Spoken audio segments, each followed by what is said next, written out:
고대 사회에서 십자가는 실패의 상징이에요. 쳐다보는 것도 싫어했던 게 십자가예요. 왜? 사람을 죽이는데 하루 종일 달아놓고 피가 줄줄 빠지게 해서 죽이는 잔인한 도구예요. 그런데 예수님께서 그 십자가에 자기 몸을 달고 죽으신 뒤에 마침내 사흘 만에 부활하셔서 죽음을 정복하셨을 때 사람들은 그 십자가를 사랑의 상징으로, 은혜의 상징으로, 승리의 상징으로 받아들이는 거예요. 바라보는 것조차 끔찍했던 서로를 가로지르는 그 두 개의 막대기 표시가 예수님의 손에 붙잡혀졌을 때 교회당 지붕에 걸리고 의료진의 조끼에 새겨지고 사람들 목에 예쁜 목걸이로 걸리고 누구나 바라보고 품고 싶어하는 상징이 되는 겁니다. 가장 수치스럽고 가장 약하고 가장 쳐다보기도 싫어했던 바로 그것이 하나님의 손에 붙잡혀지고 하나님께서 그 가운데서 승리하게 하시면 그것이 가장 강력한 우리의 무기가 되고 가장 강력한 나의 자랑거리가 될 수 있다는 거예요.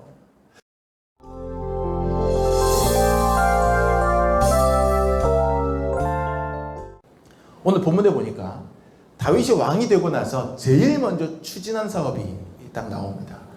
중점적으로 아주 그냥 국가사업으로 왕이 되자마자 바로 딱 추진한 그 사업이 뭐냐면 수도를 옮기는 거예요. 천도. 그때까지 다윗은 어디에서 다스렸다고요? 7년 6개월 동안 헤브론에서 다스렸습니다. 헤브론은 완전히 다윗의 근거지였어요.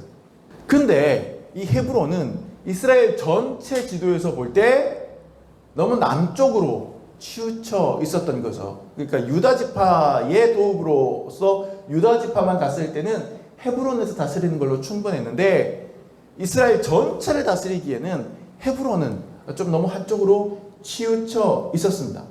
그래서 전체 이스라엘을 다스릴 수도를 그가 결정하고 잡고 나가기를 원했는데 그가 눈독 들인 곳이 그가 점 찍은 곳이 바로 어디냐? 이스라엘의 중심부에 위치한 한 도시였어요. 흔히 시온산성이다라고 사람들이 많이 나중에 부르는 그런 곳이었는데 위치가 일단 이스라엘의 중심부였어요.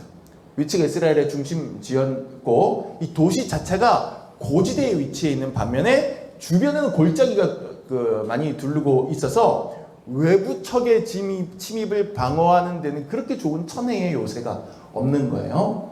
그래서 그리고 그 주변에는 이제 강도 흐르고 시내도 흐르고 그러니까 괜찮았습니다. 다윗이 헤브론을 떠나서 새 수도를 바로 그 지역으로 잡고자 했어요. 거기가 어디냐? 우리가 귀에 못이 박히도록 듣는 이스라엘에서 제일 유명한 도시 예루살렘인 거예요. 예루살렘. 시온산성이라고 부르는 그 예루살렘. 이렇게 좋은 수도하기 좋은 도시 시온산성. 이 시온산성이 다윗의 눈에 들어서 다윗이 거기로 나라의 수도를 도읍지로 옮기려고 하는데 어려운 난관이 하나 딱 있는 거예요. 아니 왕이 수도를 어디로 정할지 그냥 딱 회의하고 신하들 의견 모아지면 땅땅땅 결정하면 끝나는 거 아닙니까? 추진하면 되는 거잖아요. 남의 나라 도시를 우리나라 수도로 하겠다고 하는 것도 아니고 다윗이 정치적으로 사람들의 지지를 끌어모으지 못하는 약해 빠진 그런 왕도 아닌데 근데 이스라엘 가장 중심부에 있는 그런 노른자 땅을 수도로 하겠다는데 이게 어려운 거예요. 그 이유가 뭐냐? 중요한 이유가 한 가지가 있었어요. 오늘 말씀 6절을 한번 같이 읽어보시죠. 6절 말씀. 왕과 그의 부하들이 예루살렘으로 가서 그 땅 주민 여부수 사람을 치려하매 그 사람들이 다윗에게 이르되 네가 결코 이리로 들어오지 못하리라. 맹인과 다리 저는 자라도 너를 물리치리라 하니 그들 생각에는 다윗이 이리로 들어오지 못하리라 하미나 그랬어요. 자 여기 보니까 다윗 왕과 부하들이 예루살렘으로 이제 진입을 하려고 합니다. 근데 거기에서 누가 딱 가로막고 있어요. 누구냐면 그 땅 주민 여부스 사람 이렇게 나옵니다. 여부스? 이스라엘 12지파를 아무리 생각해봐도 여부스 지파는 없어요. 가 지파, 단 지파, 르벤 지파, 유다 지파, 베냐민 지파, 아셀 지파 많은데 여부스 지파는 없어요. 그런데 이스라엘의 제일 중심부 그 노른자 땅에 엉뚱하게 여부스 족속이 살고 있단 말이죠. 이방인들이에요. 이 사람들이 어떤 사람이냐? 과거에 하나님께서 모세를 세우셔서 이스라엘 백성들을 애굽에서 탈출시켰을 때 그 이스라엘 백성들이 광야 생활을 마무리하고 모세는 죽고 여호수아가 대권을 이어받은 다음에 여호수아의 지도하에 이스라엘 백성들이 이제 가나안 땅으로 진입해 들어가잖아요. 그때 그 가나안 땅에 원래 살고 있던은 아니죠. 그 땅이 원래 옛날에 아브라함과 이삭과 야곱의 땅이었으니까. 근데 떠나서 그 애굽에서 사는 그 430년 동안에 그 땅에서 정착했던 또 다른 그 땅의 정착민들이 6개 족속이 있었단 말이에요. 6개 족속. 이렇게 가나안 족속, 아모리 족속, 헷 족속, 히위 족속, 뭐 브리스 족속, 그리고 마지막으로 여부스 족속. 옛날에 저 신학교 때 시험도 많이 보고 있어요. 예. 가나안 땅에 살고 있었던 6개 종족의 이름을 쓰시고 뭐 이런 거. 예. 그 중에 이제 하나가 여부스 족속이에요. 여호수아가 백성들이 이끌고 가면서 다른 족속들은 다 물리쳐요. 또 한번 뭐 기브온 족속 같은 경우에는 꾀를 써가지고 좀 살아남긴 합니다만 그 사람들은 그렇게 꾀를 써서 살아남으면서 그 유대인들의 통치에는 그들이 순종하겠다 뭐 이렇게 했단 말이에요. 근데 여부스 족속은 달랐어요. 여부스 족속은 쫓아내질 못했어요. 완전히 그들을 그 멸망시키지도 못했어요. 굉장히 끈질긴 족속이었던 거예요. 공격해서 몰아낸 줄 알았는데 다시 들어오고, 쫓아낸 줄 알았는데 여전히 있고, 멸망시킨 줄 알았는데 어딘가에서 나타나고, 정말 끈기 하나가 끝내주는 족속이 여부스 족속이었던 거예요. 그래서 여러분 여호수아서 15장 63절을 보면, 이건 이제 여호수아가 정복 전쟁을 해서 가나안 땅을 처음에 얻을 때 여호수아서 15장 63절 말씀에 보면, 예루살렘 주민 여부스 족속을 유다 자손이 쫓아내지 못하였으므로 여부스 족속이 오늘까지 유다 자손과 함께 예루살렘에 거주하니라. 어떻게 상황이 된 상황인지 아시겠죠? 그러니까 이 여부스 족속이 전쟁을 했는데 버틴 거예요. 자, 세월이 흘렀습니다. 사사시대가 됐어요.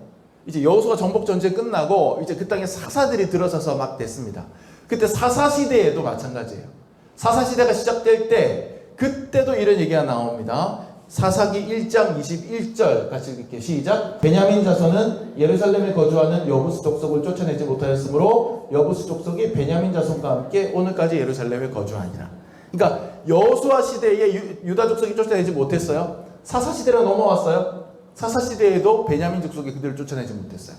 여전히 예루살렘에 거주해요. 유다 족속이라는 표현을 베냐민 지파로 족속으로 바꾸면 그냥 그대로 똑같은 말이 돼요. 여호수아의 말씀이나 사사기의 말씀이나 여부스 족속이 이렇게 버텨낸 거죠. 그래서 어쩔 수 없이 이스라엘 백성들은 현실을 받아들이고 타협하게 됩니다. 그들이 아무리 해도 쫓아내지지가 않고 이겨낼 수가 없으니 그냥 그들을 그냥 그 땅에서 살게 해준 거예요. 그러니까 여부스 족속은 분명히 이스라엘의 왕정 시대가 심지어 시작됐어요. 지금 사울 왕이 다스리는 왕정 시대가 시작돼서 나라 전체를 강력한 왕권이 통치한 시대임에도 불구하고 그 제일 가운데 중심부 예루살렘의 여부스 족속은 자신들만의 자치 그 지역을 가지고서 떵떵거리고 살고 있었던 거죠. 다윗은 그 땅을 되찾아야만 했어요. 제일 좋은 땅이고 그 땅에 수도를 건설해야만 했던 거예요. 사실 이 말씀을 준비하면서 제가 조금 말씀 준비하는 몇 번이나 이 본문을 제가 바꿀까 고민을 할 정도였어요. 오늘 교회력 본문이라 제가 선택을 했는데 왜냐하면 오늘날 그 가자 지구에 사는 팔레스타인 사람들하고 겹쳐 보여서 이 상황이 말씀 준비하기가 좀 힘들었습니다. 하지만 저는 이제 오늘의 이 말씀을 너무 정치적인 부분하고 연결해서 해석하는 데까지 우리가 나갈 필요는 없을 것 같아요. 그 부분까지 나가면 좀 다른 해석이 또 나올 수 있겠죠. 다른 시각이 나올 수 있겠지만 오늘 말씀을 제가 이렇게 선택을 하고 여러분과 함께 나눌 때는 조금 더 우리의 개인적인 영성 부분으로 훨씬 더 영적으로 비유적으로 좀 이 말씀을 해석하고 싶어요. 물리쳐도 또 있고 쫓아내도 안 나간다 그랬어요. 여부스 족속. 여러분의 삶과 신앙과 여러분의 마음, 심리 안에 이런 부분이 있습니까? 없습니까? 있습니까? 없습니까? 있어요. 나한테 가장 약한 어떤 고리가 있어요. 거기에 어두운 그늘 하나가 들어앉아 있는데 거기에 나를 힘들게 하거나 나를 무너뜨리거나 나를 속상하게 하거나 아니면 나를 나쁘게 만드는 그런 어떤 요인 하나가 들어앉아 있는데 내가 기도도 하고 노력도 하고 뭔가 애를 써서 그것들을 한번 해보려고 하는데 이것들이 돌아서면 다시 살아나 있고 돌아서면 다시 살아나 있어요. 그게 해결이 안 돼요. 그게 극복이 안 돼요. 그것도 나의 가장 중심부예요. 그런 분 여러분 있습니까? 없습니까? 어떤 사람에게 그것은 돈이에요. 물질이에요. 인격도 신앙도 훌륭한데 딱 하나 물질 문제에 약한 사람들이 있어요. 투명하지 못하거나 지나치게 욕심을 내거나 비굴해지거나 안 빙그래야지. 그렇게 초연하게 살아야지. 마음을 다잡고 노력을 해도 또 어느 순간에 시선이 물질만 바라보고 내 모든 선택은 물질에 매달려 있고 그 사람에게는 돈이 시온산성의 여보수 족속 같은 거예요. 계속해서 살아있어요. 안 쫓아져요. 또 어떤 사람에게는 그것은 열등감입니다. 모두가 부러워할 만한 조건을 갖췄어요. 평소에는 그렇게 좋을 수가 없는 사람인데 마음속 깊이 숨어있는 이 열등감이 고개를 들면 눈빛이 언행이 거칠어지고 달라집니다. 아무리 자기 자신을 다독이고 해병대 캠프를 갔다 오고 자격증을 따고 자신감이 올라오도록 출세를 해도 여전히 그 레벨에서 그 그레이드에서 또 다른 사람하고 자기를 비교하고 자신을 비하하는 일이 반복됩니다. 그 사람에게는 열등감이 여보수 족속입니다. 어떤 사람에게는 언어 습관이 여보수 족속이에요. 마음은 그렇지 않은데 입 밖으로 튀어나오는 말이 늘 문제를 일으킵니다. 나쁜 말, 악한 말 무심결에 내뱉고 다른 이들에게 상처를 주거나 모함하는 설화를 반복적으로 일으킵니다. 신중하게 말하고 좋은 말만 하겠다 스스로 일기도 쓰고 각서도 쓰는데 어느새 입에서는 또 독이 뿜어져 나오고 있어요. 그 사람에게는 언어 습관이 여보수 족속입니다.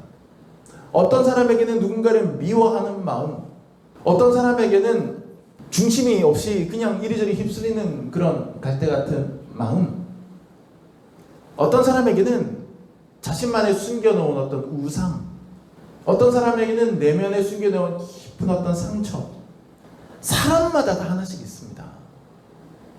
제가 방금 전에 말씀드렸던 그런 것들을 제외하고도 그 외에도 아주 많이 있을 겁니다. 누구에게나 다 내면에 아주 약한 고리가 있어요. 다르면은 다 밝게 빛나는데 그 한 부분의 어둠이 있습니다. 근데 그것이 그냥 한 부분이겠지 하고 그냥 놔둬라. 어차피 안 되는 거 하고 놔뒀더니 얘가 나머지를 다 잡아 먹어버리는 거예요. 다 가려버리는 거예요. 그런 부분들이 저와 여러분 안에 분명히 있습니다. 여러분 마블 영화, 요즘 마블 영화 좀 시들한데 마블 영화 아시죠? 아이언맨, 뭐 캡틴 아메리카, 토르 뭐 이런 거 한때 유행했잖아요. 그 마블 영화에 보면 비브라늄이라는 게 나옵니다. 아셔요? 우리 젊은 친구들은 알 거예요. 비브라늄이 뭡니까? 그 마블 영화 세계관 속에 나오는 설정상의 그 우주 최강의 금속이에요.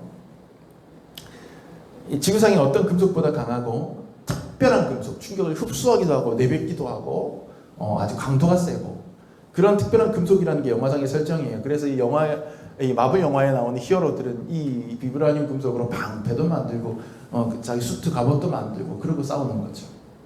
자, 그러면 이 비브라늄으로 쇠사슬을 만들었다고 생각해 보세요.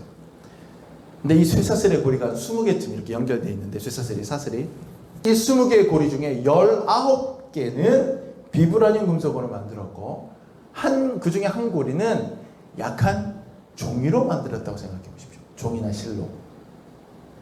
그리고 이 사슬을 양쪽에서 잡아당긴다고 할 때 이 19개의 사슬이 최강의 금속 비브라늄으로 되어 있으니까 이 사슬은 절대로 끊어지지 않을 거야. 이렇게 생각할 수 있겠습니까? 아니죠. 조금만 살짝 잡아당겨도 이 사슬은 끊어지게 될 겁니다. 왜요? 비브라늄인데? 20개 고리 중에 무려 19개가 비브라늄인데? 근데 왜 끊어져요? 19개는 최강의 금속이지만 그 중에 약한 하나의 종이나 실로 만든 고리 하나, 그게 끊어지는 거예요. 그래서 우리가 제 아무리 강하더라도 우리의 강함은 그래봤자 맥시멈이 어디냐? 나의 가장 약한 부분만큼 강한 거예요. 그러니까 제 아무리 강력한 비브라늄으로 연결고리를 만들었어도 결국엔 잡아당길 때는 어느 강도가 좌우하느냐? 그 안에 있는 종이나 실로 만든 고리의 강도밖에 안 되는 거예요. 나머지가 아무리 강해도. 그러니까 우리가 나머지 아무리 우리 인생과 신앙을 멋지게 강하게 쌓아 나가도, 강화해 나가도 우리 안에 있는 해결되지 않은 아주 약한 고리가 그대로 있다면 그 약한 고리가 결국 우리의 강함의 강도가 돼버려요. 거기서 무너지기 때문이죠. 나머지가 아무리 세도. 나머지 다른 모든 강한 조건들이 무력화되어 버립니다. 자, 그런데 여러분, 반대로 생각해 보면 우리에게 가장 약한 바로 그 부분들, 그게 상대방 입장에서 생각해 보면 어떻게 되겠어요? 내가 가장 약한 부분, 상대방 입장에서는 가장 강력한 무기예요. 가장 강력한 무기. 상대방의 약점이 곧 나의 강점이 되는 거죠. 요즘 꽤 많이 돌아다니는 인터넷 영상 중에 신명호는 내버려둬라는 영상 보신 적 있어요? 다행히 아무도 보신 적이 없나요? 제가 편하게 말씀드려드리겠습니다. 신명호는 내버려둬 라고 하는 짤이 있어요. 이게 뭐냐면 과거에 KCC라고 하는 프로농구팀에서 뛰었던 신명호라는 선수가 있습니다. 수비 전문 선수예요. 수비 전문 선수라고 하는 것은 공격은 약하다는 뜻이에요. 슛이 그렇게 약했어요. 슛이 안 들어갔어요. 특히 장거리 슛, 중거리 슛, 3점 슛 이런 거 던지면 거의 안 들어가는 거죠. 농구 경기는 감독들이 경기 중에 작전 타임 하고 선수들 모아가지고 작전판에 막 그려주면서 작전 설명하면 카메라가 마이크 들이대고 작전 지시하는 거 다 보여주잖아요. 농구 경기는. 이 감독이 작전 지시가 딴 게 아니에요. 탁 놓고 이 농구판 그림 놓고 탁 하면서 하는 얘기가 신명호는 놔두라고. 신명호는 막지 말라고. 신명호는 놔두라니까 그냥 내버려둬. 슛 던지게 놔둬. 내가 40분 동안 얘기했잖아. 왜 말을 안 듣고 자꾸 막는 거야. 신명호는 놔둬. 그게 작전 지시예요. 다른 팀 감독이 또 작전 지시하는 게 또 있는데 그 팀 감독이 막 화를 내는 거예요. 신명호는 놔두라고. 신명호는 놔두라고. 막지 말라고. 왜냐하면 이게 걔가 어차피 안 들어가니까 걔는 놔두면 이쪽 반대쪽 지역에서 수비를 탄탄하게 할 수 있어요. 근데 어차피 던져도 들어가지도 않을 선수를 막으려고 앞으로 나갔다가 뒤에 공간이 생기잖아요. 그럼 차라리 얘를 막을 시간에 잘하는 선수를 2명이 막아라. 더블팀으로. 이 얘기죠. 이게 농구에 실제 전술이 있대요. 제가 영어 잘 못해서 모르겠지만 쉐깅 디펜스 이렇게 부르는 것 같아요. 예, 그런 용어인 것 같습니다. 그러니까는 야투 성공률이 떨어지는 선수는 아예 안 맞고 그냥 던져봐. 네가 10개 던져서 한두 개 들어가봤자 그건 감수할게. 이런 작전이에요. 야, 얼마나 이 신명호가 딱한지. 신명호는 그냥 놔두라고. 신명호는 놔두라고. 그러니까는 이제 신명호 선수는 KCC 공격 때 공격하는 그때 비브라늄으로 된 다른 4개의 고리들 사이에 낀 종이고리인 거예요. 종이고리. 우리 팀에서 제일 약한 고리니까 상대편에서는 땡큐한 거죠. 상대방 입장에서 강점이에요. 신명호는 놔둬. 아, 땡큐. 오늘 신명호 나와서 땡큐에 감사해. 여러분, 아까 이 시온 산성, 즉 예루살렘이 수도로 아주 적합하다고 했는데 그 이유가 기억나십니까? 아까 제가 말씀드렸어요. 이스라엘의 중심부의 위치에 있는데 그것뿐만이 아니라 이 시온 산성, 즉 예루살렘은 고지대에 있고 주변에 골짜기들이 둘러 있어서 외부의 적들이 침입해오기 어렵다. 제가 그렇게 말씀드렸습니다. 그러니 유대인들 입장에서는 여부수 족속을 치러 들어갈 때마다 실패하는 이유가 여기에 있는 거야. 여부수 족속 거기서 딱 진을 치고 적절하게 작전을 수행해가지고 방어하면 못 쫓아내는 거예요. 그러니까 유대인들 입장에서는 그게 제일 약한데 반대로 여부수 족속 입장에서 보면 그게 자기들의 가장 강한 강점이 되어버리는 거죠. 그 조건이. 고지되고 주변에 골짜기가 있는 천혜의 요새 우리한테는 강점이야. 근데 쟤들한테는 약점이야. 이렇게 되는 겁니다. 마치 신명호 선수가 KCC는 약점인데 상대편한테는 아주 땡큐한 강점이 되는 것처럼 이걸 여부수 족속 사람들도 잘 알고 있어요. 그래서 다윗이 자기들을 쫓아내기 위해 또 시도한다라는 얘기를 들었을 때 이 사람들 코웃음을 칩니다. 왜냐하면 역사가 증명해 주거든요. 여호수아도 우리를 쫓아내지 못했어. 사사들도 우리를 쫓아내지 못했어. 뭐 사울 왕은 연전연승할 때 우리가 여기에 자기들 목구멍 안에 지금 우리가 들어와 있는데도 우리를 못 쫓아냈는데 다윗 지가 뭐라고? 그러면서 이들이 픽 웃으면서 했던 이야기가 아까 읽었던 6절 뒷부분 하반절에 뭐라고 되어 있습니까? 왕과 그의 부하들이 예루살렘으로 가서 그 땅 주비 여부 사람을 치려하매, 그러니까 그 사람들이 뭐라고 얘기냐면 그 사람들이 다윗에게 이르되 네가 결코 이리로 들어오지 못하리라. 맹인과 다리 저는 자라도 너를 물리치리라 하니 그들 생각에는 다윗이 이리로 들어오지 못하리라 하니, 그 사람들 생각에는 야, 보지 못하는 사람이나 다리 쩔뚝쩔뚝 저는 사람들만 군대를 구성해서 넌 니네를 막아도 니네 여기 못 먹어, 못 이겨, 여기가 그런 데야, 이 얘기입니다 지금. 그러니까 이 여보수 족속이 얼마나 자신감에 차 있었는지 아시겠죠. 슛 약한 선수가 자기 팀 입장에서는 제일 불리한 포인트지만 상대팀 입장에서는 제일 유리한 포인트인 것처럼 그 고지대에 있고 골짜기로 둘러싸여 있는 그곳이 이스라엘 백성들 다윗 입장에서 보면 제일 약한데, 우리가 공격에서 이기기 약한데 그 안에 자리 잡고 있는 사람 입장에서는 제일 강한 부분이 되는 거예요. 자, 그렇다면 이제 이렇게 생각할 수 있어요. 만약에 우리가 그토록 정복하지 못했던 여부수 족속의 땅을 어떻게든 정복할 수만 있다면, 우리에게 제일 약했던 그 땅을 손에 넣을 수가 있다면 그때는 우리는 그곳이 우리에게 제일 뭐가 될 수 있어요? 강점이 될 수 있는 거죠. 강점을 손에 넣는 거예요. 나의 약점을 우리가 정복하는 순간 그것은 나의 강점이 될 수 있는 거예요. 오히려 가장 강력한 강점. 우리가 가장 약하다고 생각했던 우리 인생과 신앙과 영성의 어느 지점에 치열한 영적 투쟁과 기도와 성화의 노력으로 승리의 깃발을 꽂을 수만 있다면, 우리가 그것을 차지할 수만 있다면 결국 우리의 가장 약했던 그 지점은 우리의 가장 강력한 지점이 될 수 있다는 얘기예요. 유다와 베냐민 족속이 그렇게 이기지 못했던, 제일 약했던 그 시온산성, 그 시온산성을 손에 넣기만 하면 오히려 그 누구도 범접하지 못하는 강력한 나의 요새를 얻게 되는 거죠. 만약 우리가 성령의 능력으로 물질의 유혹을 극복해낼 수 있다면 우리는 물질생활 면에서 가장 아름다운 신앙생활을 할 수가 있을 겁니다. 지난주에 제가 설교 때 말씀드렸던 마게도니아 교회의 교인들이 물질로서 고린도 교회 교인들보다 훨씬 더 작았던 마게도니아 교인들이 물질을 나눔으로써 예루살렘 교회 성도들을 도와서 바울의 큰 칭찬을 받고 고린도 교회보다 비교 우위에 섰던 것처럼, 우리가 물질을 얻고 사용하는 데 있어서 성도로서의 어떤 선한 양심과 바른 가치관을 우리가 마침내 얻을 수 있다면 그 물질을 통해 하나님께 큰 칭찬을 받을 수가 있을 겁니다.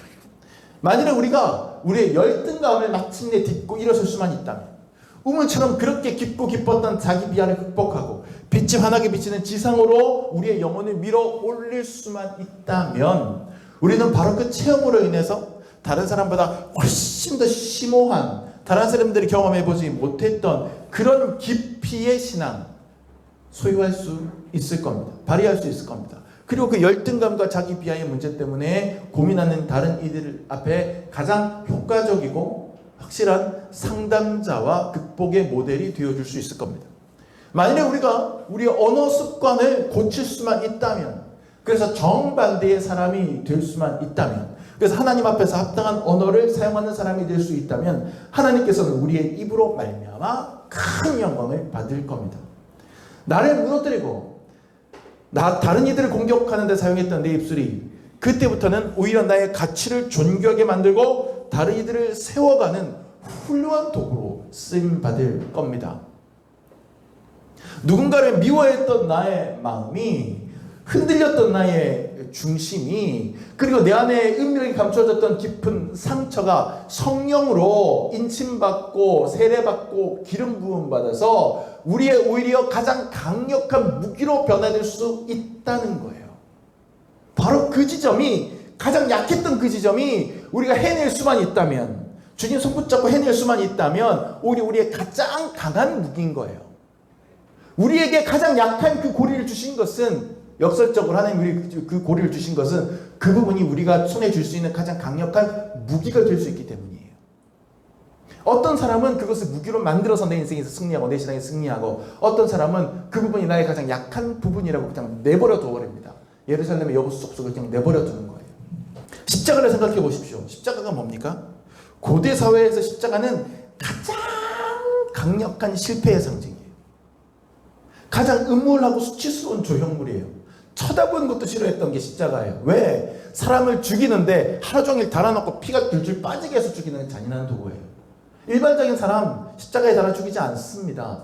가장 잔인하게 죽여야 할 필요가 있는 죄수들, 죄인들, 반란군의 수괴, 이런 사람들을 십자가에 달아 죽이는 거예요.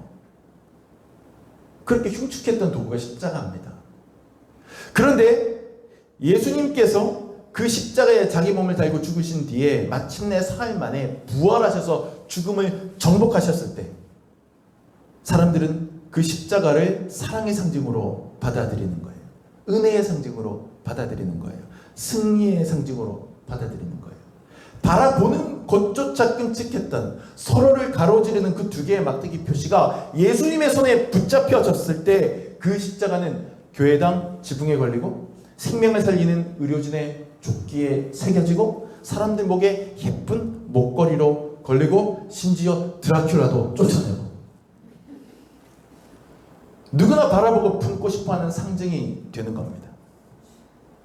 사도 바울 시대에 이미 십자가는 수치의 상징이었어요. 그런데 사도 바울이 예수를 경험했기 때문에 내가 십자가만 자랑한다 이렇게 표현하는 거예요. 가장 수치스럽고 가장 약하고 가장 쳐다보기도 싫어했던 바로 그것이 하나님의 손에 붙잡혀지고 하나님께서 그 가운데서 승리하게 하시면 그것이 가장 강력한 우리의 무기가 되고 가장 강력한 나의 자랑거리가 될 수 있다는 거예요. 여러분 감추고 싶은 비밀들이 있잖아요. 여러분 숨기고 싶은 여러분의 약점들이 있잖아요. 그것이 여러분의 무기예요, 사실은. 그 부분이. 다윗이 이 시온 산성을 정복했을까요? 정복했을까요? 정복했죠.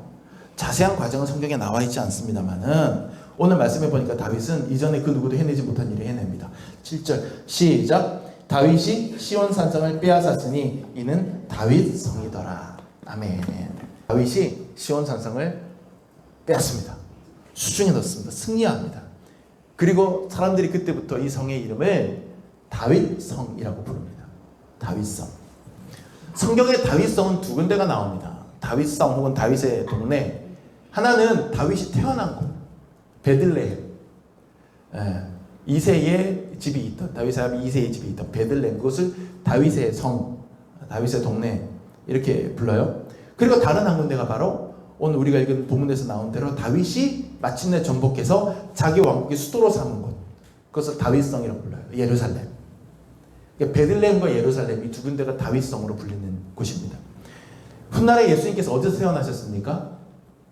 베들레헴에서 태어납니다. 그리고 어디서 십자가에 못 박혀 죽으시죠? 예루살렘에서 십자가에 못 박혀 죽으십니다. 그러니 따지고 보면 예수님은 다윗성에서 태어나셔서 다윗성에서 죽으시고 다윗성에서 부활하신 겁니다. 여보수 족속의 지배를 받아서 이스라엘 백성, 모든 백성들이 그냥 내놓은 자식처럼 그렇게 생각했던 그 땅이 하나님의 사람 다윗의 손에 들어갔을 때 그 땅은 예수 그리스도의 땅이 되는 겁니다. 부활의 땅이 되는 겁니다. 가장 약한 골이었던 그 땅이 이제는 가장 강력한 하나님의 땅이 됩니다. 이쯤에서 우리의 불쌍한 신명호 선수 이야기로 되돌아가 봅시다. 신명호는 막지마. 그렇게 쉐깅 디펜스를 당하고 수모를 당하던 신명호 선수. 제가 부지런히 신명호 선수 유튜브 영상을 찾아봤어요. 혹시 다른 장면 없나? 있더군요.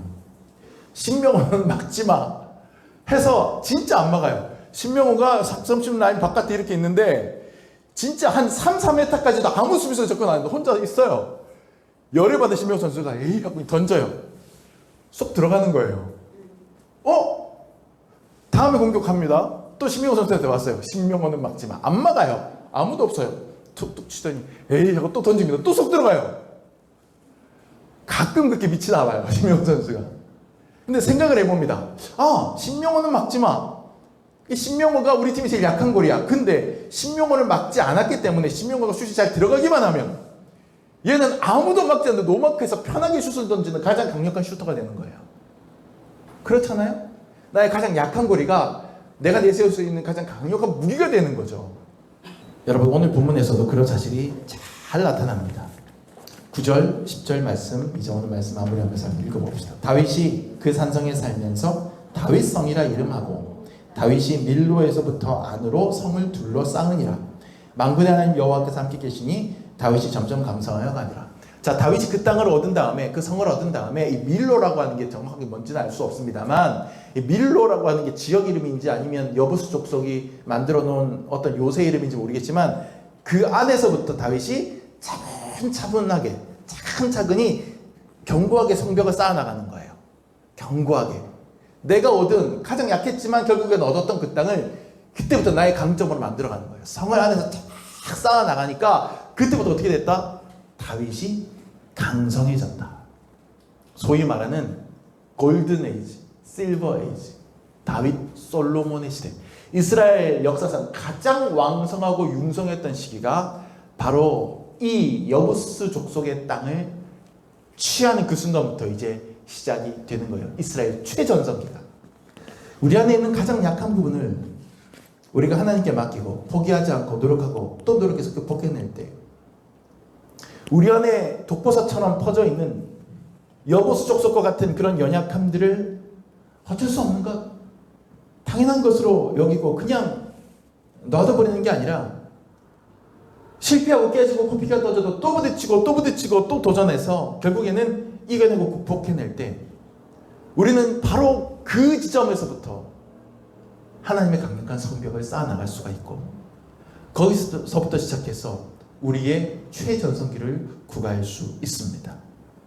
우리가 가장 자신 없어 했던 그 부분에서부터 다시 출발할 때 우리는 가장 강력한 그리스도인이 될 수가 있는 겁니다.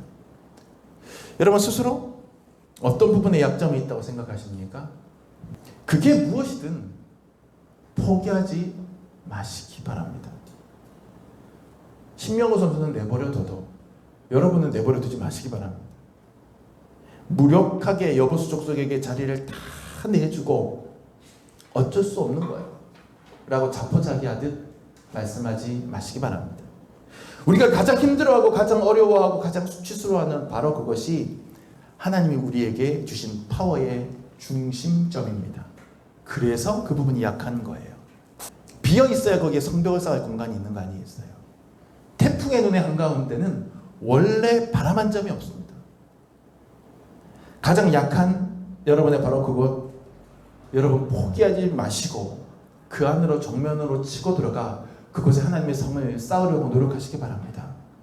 그리고 그곳을 하나님의 손에 올려드리시기 바랍니다. 저는 모릅니다. 여러분의 어떤 면이 약한 부분인지. 그러나 여러분은 아실 겁니다. 그것을 하나님께 올려드리시기 바랍니다. 그럴 때 저와 여러분의 인생은 태풍처럼 되어질 것이고, 저와 여러분의 신앙은 거룩한 성 예루살렘이 될 것임을 믿고 나아가기를 예수님의 이름으로 축원합니다. 기도합시다.